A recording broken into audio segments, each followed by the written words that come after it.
Yes, welcome back to Life of Rye. If you're new here, maybe you want to subscribe. That would be much appreciated. And if you like my video, please drop me a thumbs up. That would also be much appreciated. It will help my video and I shall say a big thank you. So how about I give you an idea of how much I spent on my motorcycle, including how much I spent on having it tuned. Before I get into that, let's just say that I'm not here to boast about how much I spent on my motorbike. It's not a competition. I don't want to maybe suggest I've paid less than what you might have done. It's really just to give you an idea of whether or not you want to spend this much on your bike. Maybe you are considering buying a new Street Triple 765 RS, and this may give you an idea of how much you could potentially pay. I will add, before I get into any of the costs and the figures, I have had everything discounted. So that's the bike as well as the tuning parts.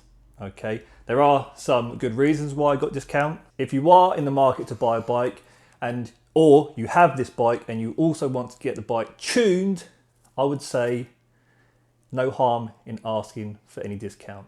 Okay, they can always only say no, and it's your choice whether or not you want to spend the money, isn't it? So without further ado, let's get into it. In my Triumph folder, I'm not a geek, okay, I'm not a loser.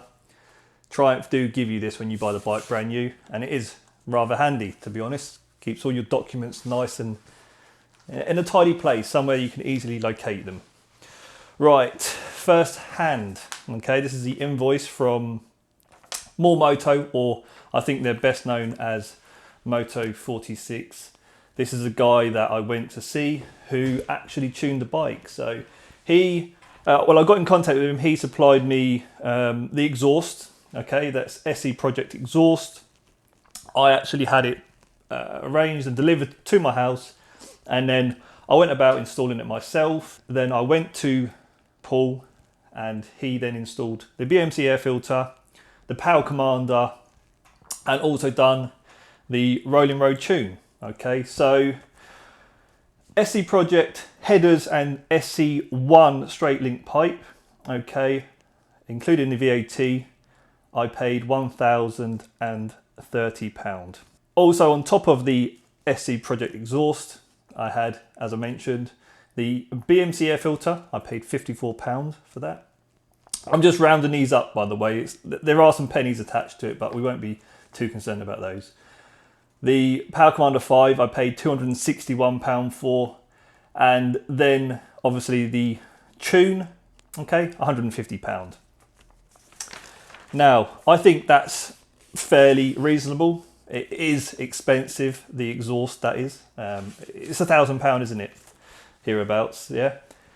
It's a lot of money.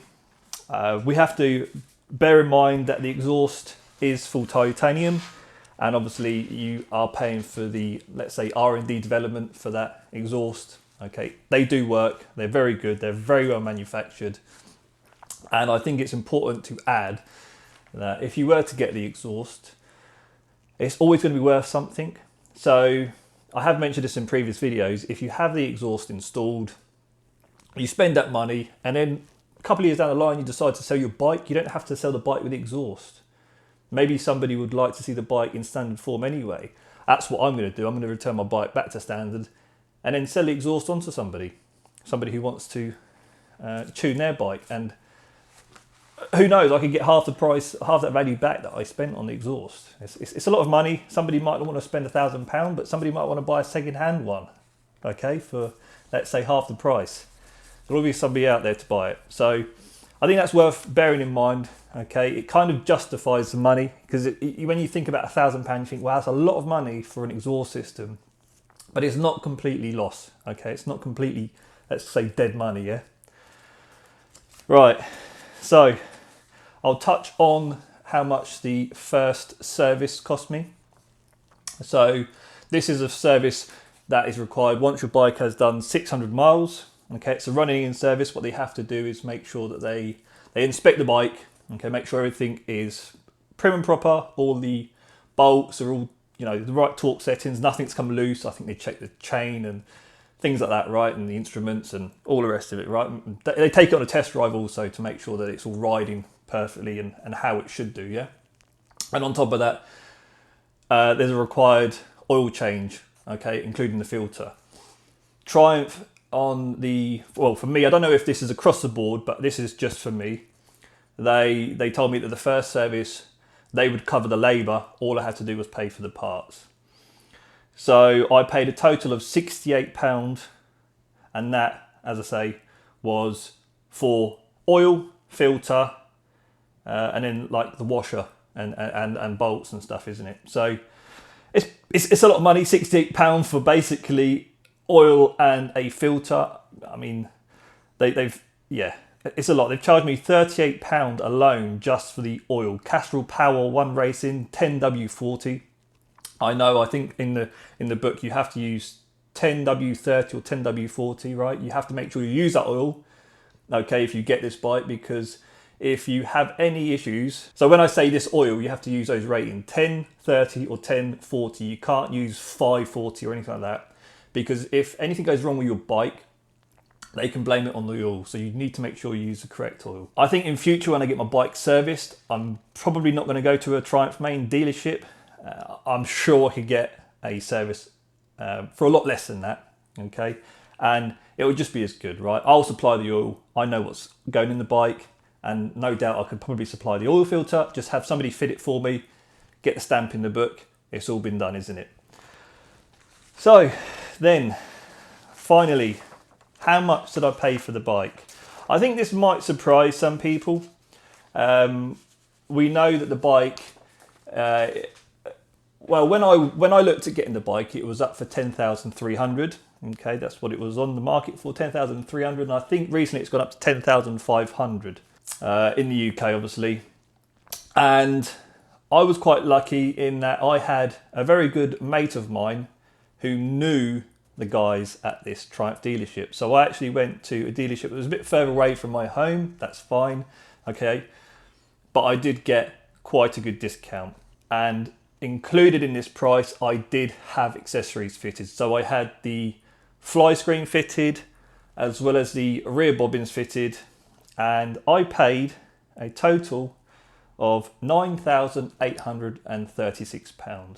And with that, also you get 12 months road tax included. So I was extremely happy to pay for that, because the way I look at it, was allowed or could put that money that I saved towards my tuning. So it's perfect for me. As I said at the beginning of this video, okay, it's not, I don't want to boast, okay, it's not to show how much I've spent and how much I've beat you, potentially, if you've bought one of these bikes, yeah, and make you feel bad for it, all right? It's just something to learn. You know, as I said, worth always asking for discount if you are looking to buy a motorcycle. Even on the second-hand market, we always ask for something off, isn't it? And generally, we do get something off. So please don't feel sad at all if you paid any more than what I did for the purchase of my 2020 Triumph Street Triple 765 RS. Okay, even if you paid the 10,300, right, the full whack, it's still a superb bike, and I'd be extremely happy myself if I had paid full asking price, and I'm sure you can agree. Anyway, that's all from me. Thank you for joining me in my spare room. I hope it looks quite pleasant and boyish with my helmets and motorcycle on my screensaver. Future videos, I shall hopefully be taking you out on the bike. It's just obviously it's now winter and I don't like to ride in the cold or the wet. Right, thanks for watching. See you later.